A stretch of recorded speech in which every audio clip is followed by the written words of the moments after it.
I'm sorry, but we have already left. While I was in the bathroom at the rest stop, I got a call from Larry. I was curious about what he wanted at such a time. When I answered the call, I heard Larry and his in-laws laughing loudly. "What's going on?" I asked. He told me something shocking. "We're going to have fun with the family. You can go back home and clean or something." I had been really looking forward to this trip because it had been a long time since our last one. Even though I had doubts about traveling with his family, I was excited to stay at a fancy inn. I can't believe he left me alone at a rest stop. Standing inside the bathroom stall, I felt deeply betrayed and shook with anger. Still, I managed to say okay quietly. It's unforgivable. Today was not only our wedding anniversary but also my birthday, and we came on this trip for that. I'll make him regret this. My name is Linda Harrison. I'm a 36-year-old housewife. I don't have any children and live with my husband, Larry. We got married exactly 1 year ago on my birthday. Larry is romantic and has always made a big deal of our anniversaries and birthdays. Growing up, he was treated to fancy dinners, trips abroad, and cruises for his birthdays.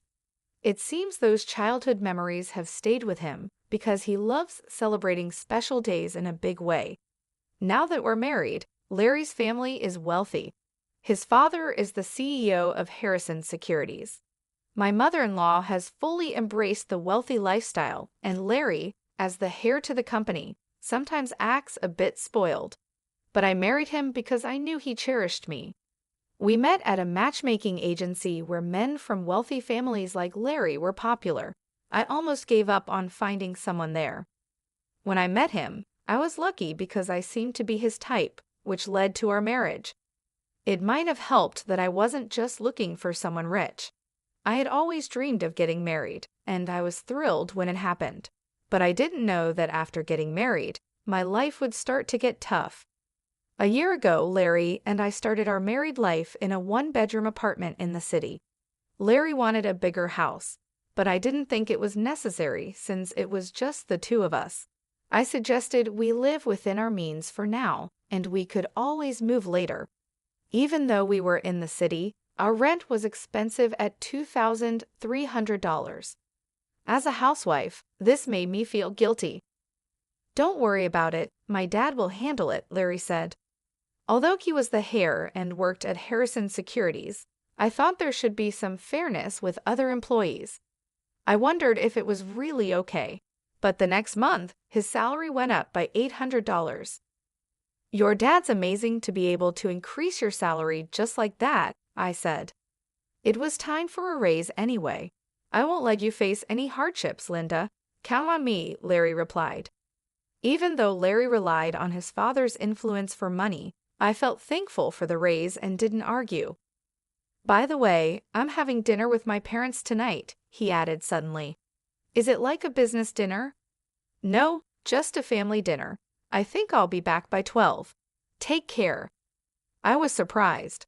Even after marrying me, Larry casually mentioned having dinner with his parents on a regular evening. Caught off guard, I watched him say he should get going and then leave the house. Dinner on a weekday? Well, today is Friday after all.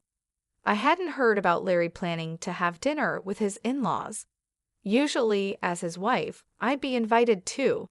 Not that I wanted a free meal, but it's important to build a good relationship with one's in-laws. I couldn't understand Larry's actions and started feeling unsure about our married life. After that dinner incident, Larry often went to his parents' house for reasons like, "It's my cousin's birthday," or "Mom asked me to come over." As a first-time bride, I just agreed, thinking this was normal. But when I had dinner with a friend one day and Larry was absent, she was surprised. "He goes home that often and leaves you alone for a cousin's birthday." "That's crazy," she said. She had been married for 6 years and knew more about married life than I did. Realizing that her reaction was normal, I felt embarrassed. "You're right, it's weird, but Larry says it's normal." "Seriously, don't take this the wrong way, but hasn't he really grown up yet?" she commented. Her words made me think.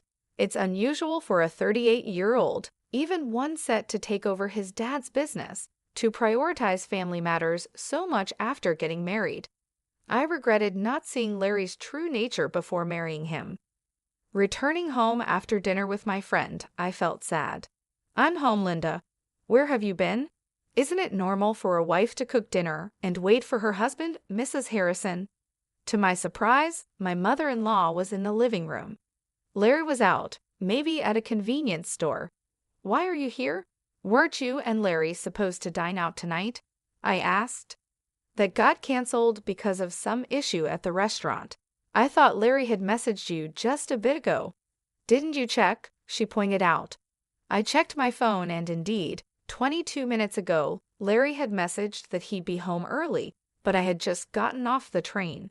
There was no way I could have gotten home and started dinner so quickly. "Yes, he did message, but I only saw it just now."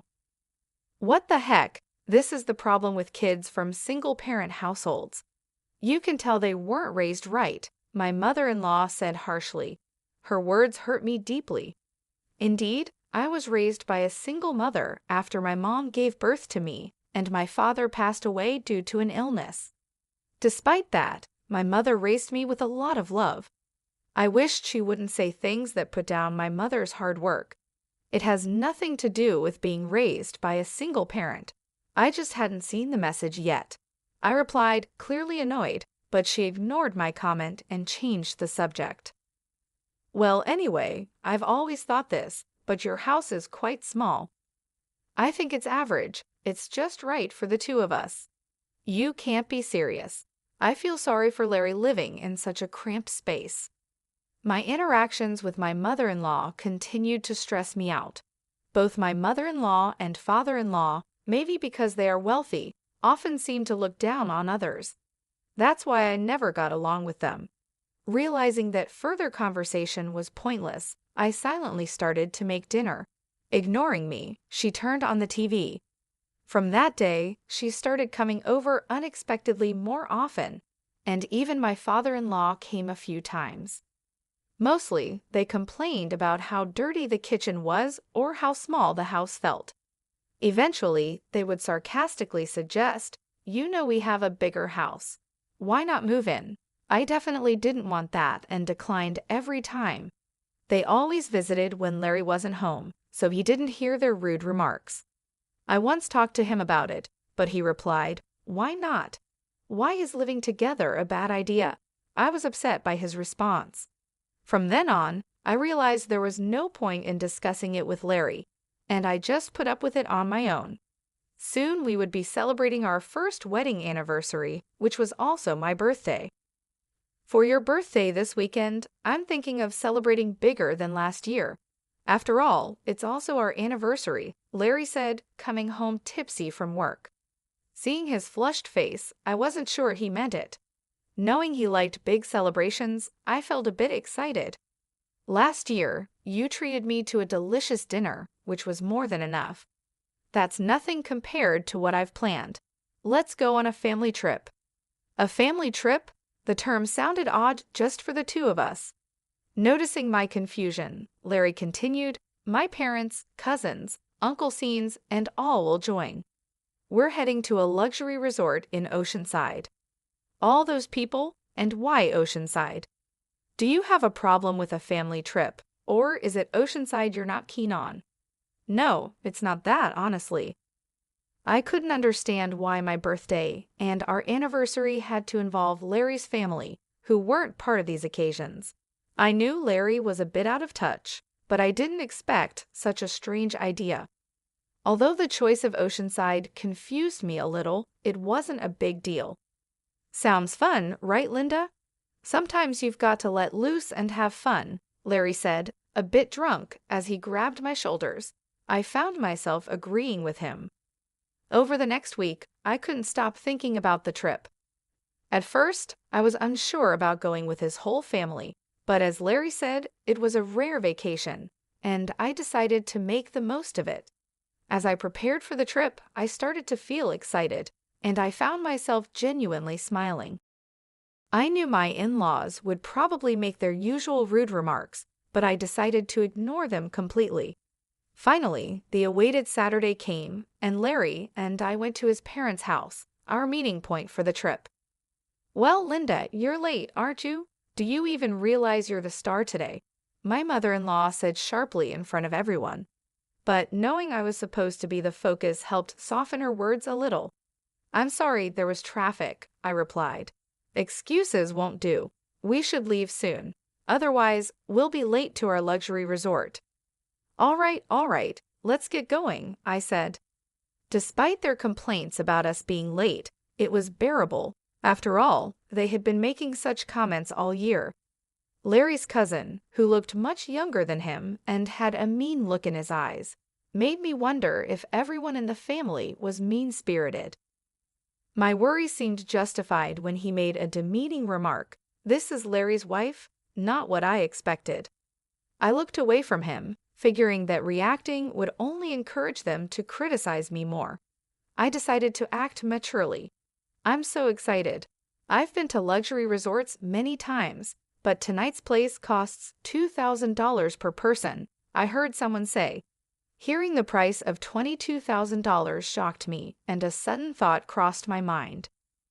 I got into my in-laws' car, and as soon as my father-in-law started the car, we began moving. The drive to our destination in Oceanside would take about 3 hours. About an hour into our journey, we decided to take a short break at the next rest stop. "I'll be right back, heading to the restroom," I said. "All right, off you go," my mother-in-law waved dismissively, almost like shooing away a stray dog.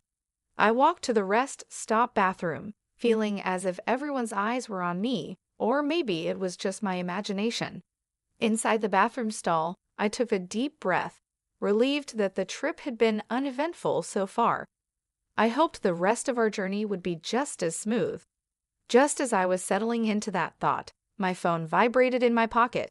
It was Larry calling. Expecting him to ask me to pick something up, I answered casually, "I'm still in the restroom, Larry." With what sounded like amusement, he replied, accompanied by the laughter of my mother-in-law, "Sorry, but we've already left." There was a moment of stunned silence on my end while laughter echoed from their side. "What do you mean?" I asked. Larry replied, "We're going to have fun with our family. You should just go home and clean, Linda dear. Today's trip is just for the Harrison family. It's a pity, but you'll have to stay behind. Goodbye." I was stunned. I had been looking forward to this trip for a long time. Having his family join us was a bit concerning, but I was excited about staying at a luxury hotel, and now they had left me alone at the rest area. I was shaking inside the restroom stall, feeling completely betrayed. Trying to keep my anger in check, I simply replied with a quiet "okay." This was unforgivable. Today was both our wedding anniversary and my birthday, and they had brought me on this trip. I was determined to make them regret this. After leaving the restroom, I called someone. The person on the other end was shocked and shared some surprising news. "Really?" I asked. "Yes," they answered. Then they promised to come and pick me up. Being left alone at the rest area like this was unbearable. I prayed for a quick rescue. An hour later, my Uncle Scene arrived in his car to pick me up. "I'm so sorry to trouble you like this," I said. "It's okay, it's quite an unfortunate situation," he replied. "Yes, they're headed to a luxury hotel in Oceanside," I mentioned. My Uncle Scene thought for a moment, then seemed to realize something. "I think that's the case," I replied. "I'm really sorry, but can you please take me there? I'll take the train back." "Got it. The drive there is nice anyway," my Uncle Scene agreed happily. About an hour later, we arrived in Oceanside. Larry and the others had come here before us. In front of us was a luxurious inn with a grand gate, a well-known high-end hotel, the only luxury accommodation I knew of that costs $2,000 a night. At the reception, I was told, "Dinner starts at 6:00 p.m. Please follow me." The person who greeted me with a smile was my mother. "Linda, it's been a while," she said. Dressed in an elegant outfit and smiling gracefully in a way that might seem formal to others, it was unmistakably my mother. This inn has been run by my mother's family for many years, and she currently holds the position of the innkeeper. After becoming a single mother, she began working at this inn. So to me, this place feels like home. I had called my mother from the rest area and was surprised to learn that there was a reservation today from Harrison Securities. I suspected they were going to a luxury hotel in Oceanside, but I never imagined they would be coming to the inn my mother runs. Of course, the family doesn't know that my mother manages this inn. What a terrible story, Linda. You can't just let this slide, my mom said. Yeah, I know. That's why I came here, I replied. Let's get you changed over here, she suggested as I prepared to greet them at the dinner table. An hour later, at 7:00 p.m., my in-law family gathered for dinner. I stayed in the next room to remain unnoticed, slightly opening the door to observe inside. The spa was amazing. I'd want to come here every day if I could. If it were closer, we could indeed come every day, one of them said. At the very least, if you become the CEO, we could afford to come here anytime, another added. Really, I'm looking forward to that. I mean, the subordinates handle all the work anyway. I want to become a CEO soon too, Larry added, thinking they were just among themselves, making some rather crude remarks. But when my mother appeared from the other side of the door and greeted them, the room went silent. Today, I will be in charge of serving you. Please let me know if you need anything, my mom said, bowing with perfect grace. There was a tangible tension among the family.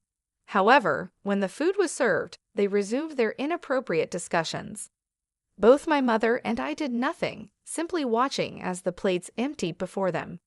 It's great that we all could come. We got rid of the bothersome daughter-in-law, and the food is delicious. Perfect, one remarked. If you say that, she might get angry, you know, another cautioned. It's fine, she's not really one of us. To be honest, she never was. After all, it would be a shame to have a child from a single-parent family in our household, my mother-in-law said harshly. Hearing her mother-in-law's harsh words, my frustration boiled to an almost uncontrollable point. At that very moment, my mother entered the room with a dessert plate loaded with cake and fruit. Today, I've heard it's Miss Linda's birthday and also her wedding anniversary with her husband. When my mother asked where to place the cake for Miss Linda, the family looked at each other, confused. Nobody told you that, they mumbled. Excuse me, I'm the innkeeper, and I've clearly heard about it. Did Larry call? I didn't tell anyone, Larry muttered. There was an awkward silence, and the in-laws exchanged nervous glances. Finally, the mother-in-law raised her hand. I am Linda, she said, embarrassed. I was too embarrassed to mention it at my age, but thank you all for the surprise. Given that the only woman in the room was the mother-in-law, her reaction seemed appropriate. However, my mother just gave a faint smile, seeing her act. Hey, what's so funny? Is it strange to be surprised at my age? The mother-in-law asked. No, not at all. I wasn't thinking that, my mother replied. Then just bring the cake already, the mother-in-law demanded. Yes, but before that, there's something I'd like to share, my mother said calmly. I took a deep breath. Linda Harrison is my daughter. Everyone in the room looked shocked and raised their voices in surprise. Seeing an opportunity, I quickly opened the door from the adjacent room and stood next to my mother. Welcome, this innkeeper is my mother. It's a pleasure to meet you, I said. Larry exclaimed, Linda, why are you here? And what do you mean she's your mother? It means exactly that. This inn belongs to my family, and I also intend to take over this place someday, I explained. In truth, Larry had never met my mother before. Part of it was because my mother was busy with the inn, and Larry and his parents also insisted on not meeting her face to face. Larry had called me for our wedding introduction, but he never met her in person. I showed my mother a picture of Larry and explained who he was. It was an unconventional introduction, but I believed my mother had accepted him. From your earlier conversations, could you please refrain from mocking and belittling my mother for being a single parent? I asked. We just stated the facts, they replied. What's with the sudden drama? What grudge do you have against us? They continued. Neither Larry nor his mother nor anyone else seemed to realize the extent of the disrespect they had shown me. I was exasperated. I let out all the anger I had been holding back. If I have any grudges, it starts with you, Larry. I thought you were a good person when we got married, but it turns out you're too attached to your mom. You married me, so you should put me first, right? Don't team up with your parents to make fun of me. Larry was speechless, unable to argue against my points. My mother listened quietly to my outburst. Turning to my in-laws, I asked, "Why do you treat me this way? If I'm such a nuisance, I can leave the Harrison family right now." "You'll become a lonely, poor single woman, yeah? Are you sure about being alone?" Both the mother-in-law and Larry sneered. Looking between my mother and me, I stared back firmly. "It's okay, actually. I'm pregnant, so I won't be lonely. And if I inherit this I won't have any financial worries." The truth was, I found out I was pregnant last week and hadn't told Larry yet. Only my mother knew, which is why she wasn't surprised. "A child? What are you talking about? I haven't heard about this," Larry said, confused. "Wait, Linda, if that's the case, it changes things. You should have told us sooner." Upon learning I was pregnant, the family immediately changed their attitude. I couldn't stand their unreliable and unreasonable behavior any longer and shouted again, "No, my decision is final. Let's proceed with the divorce through lawyers. I will live happily with my child and my mother." Saying this, I opened the door to the hall they were in and left. The door slammed shut loudly. "I'm done with this. My child will be happier without that family." Whether they tried to change my mind or not, I received over 45 calls a day from Larry and his parents. Eventually, I blocked all their numbers. A few days later, I received a letter from Larry informing me of our official divorce. The letter expressed his regret and pleaded for me to return, but I ignored it and tore it up. I thought he might neglect our child just like he prioritized his parents over me, and I absolutely didn't want that. Being alone and lonely will be your fate, not mine, I thought. He should enjoy his bachelor life. Currently, I am nurturing my child in my womb and discussing future plans with my mother. Once the child is born and grows a bit, I plan to send them to daycare and join the inn's business. The path to becoming the next innkeeper is long, but I'm determined to work hard to